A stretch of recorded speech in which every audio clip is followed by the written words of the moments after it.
Have you ever had a conversation where you just knew there was more to the story? You're talking to a friend, a colleague, or even your kids, and you can sense they're only giving you the surface level details. You're getting the what, but you're missing the why and the how.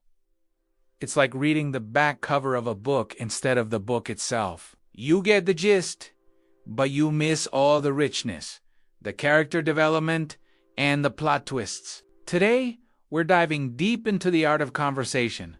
Not just to talk, but to truly understand. We're going to unlock the secrets to moving beyond the superficial and tapping into the core of any topic. And it all starts with a simple, yet incredibly powerful shift in the questions we ask. We're going to transform our curiosity from a flashlight that just illuminates the surface to a drill that can dig down to the real treasure. Think about the last time you asked someone, "How was your day?" What was the typical response?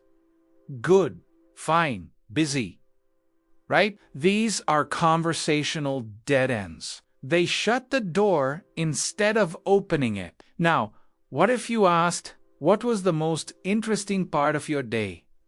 Or "What challenged you today?" See, the difference, we're not just asking for a status update. We're asking for a story. This is the core of what we're talking about. Shifting from what questions to why and how questions. What happened gives you a fact. Why do you think that happened? Gives you perspective, emotion, and reasoning. It invites the other person to reflect, to analyze, and to share a piece of their inner world with you. Let's break this down with a real-life example. Imagine your child comes home from school and seems a bit down. Your first instinct might be to ask, "What happened at school today?" They might just mumble, "Nothing," or "I got a bad grade on a test." The conversation stalls. Now, let's try a why question instead. "You seem a little quiet today. It seems like something at school might be weighing on your mind. Why do you think today felt different from other days?" This question does a few things. First, it acknowledges their feelings without being accusatory. Second, it gives them an open invitation to explore their own emotions. You're not just asking for the event. You're asking for the experience. They might start talking about feeling unprepared for the test, or maybe something a friend said, or feeling overwhelmed. Suddenly, you're not just a parent getting a report. You're a confidant, a partner in figuring things out. You've moved from fact-finding to connection-building. The same principle applies in a professional setting. Let's say your team just missed a deadline.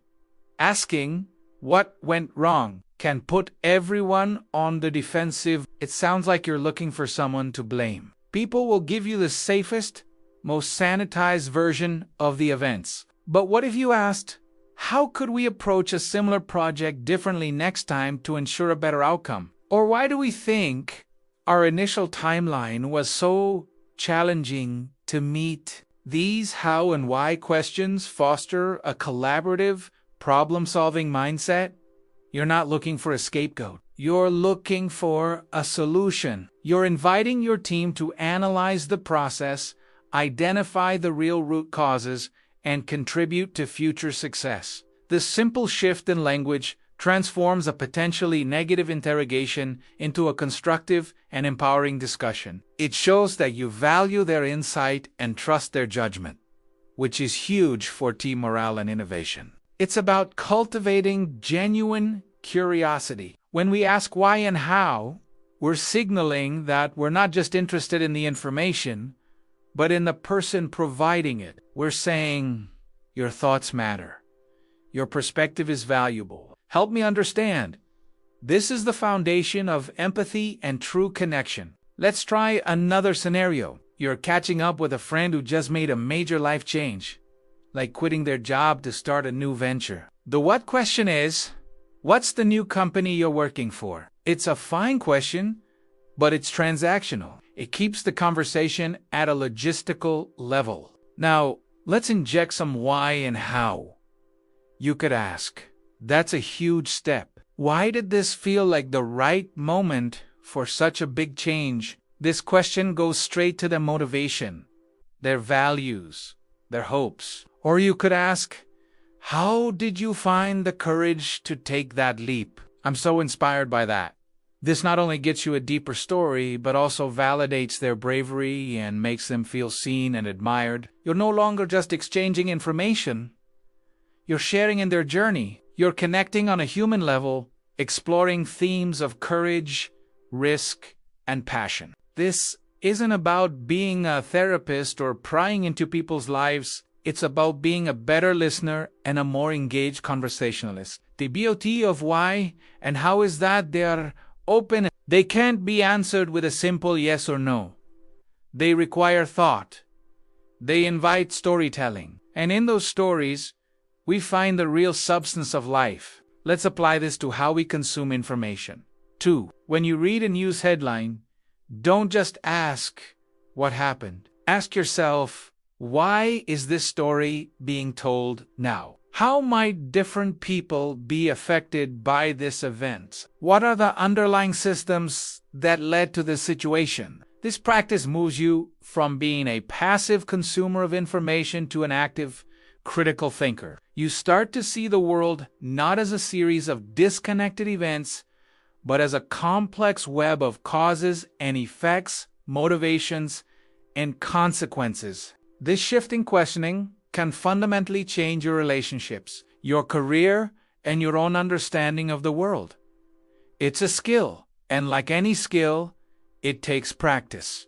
Start small. The next time you're in a conversation, consciously try to rephrase a what question into a why or a how. Instead of, what did you do this weekend? Try, what was the highlight of your weekend? Instead of, what's your new project about? Try what excites you most about this new project. Watch what happens. Notice how the energy of the conversation shifts. Notice the new depth and detail that emerges. You'll be amazed at how a simple rephrasing can unlock breakthroughs in understanding and connection. You'll stop just scratching the surface and start discovering the incredible depth in the people and the world around you. The goal isn't to stop asking what questions entirely. They have their place for establishing basic facts, but they should be the starting point, not the destination. Use them as a launchpad to dive into the more fascinating and meaningful realms of why and how. By doing so, you're not just having a conversation. You're starting an exploration, and that is where the true magic of human connection lies. Thank you so much for joining me on this journey into deeper understanding. If you found this helpful, please give this video a thumbs up, and don't forget to subscribe and hit that notification bell so you won't miss our next exploration. I'd love to hear from you in the comments. Try it out. Ask me a why or how question, and let's start a deeper conversation right now. Until next time, stay curious.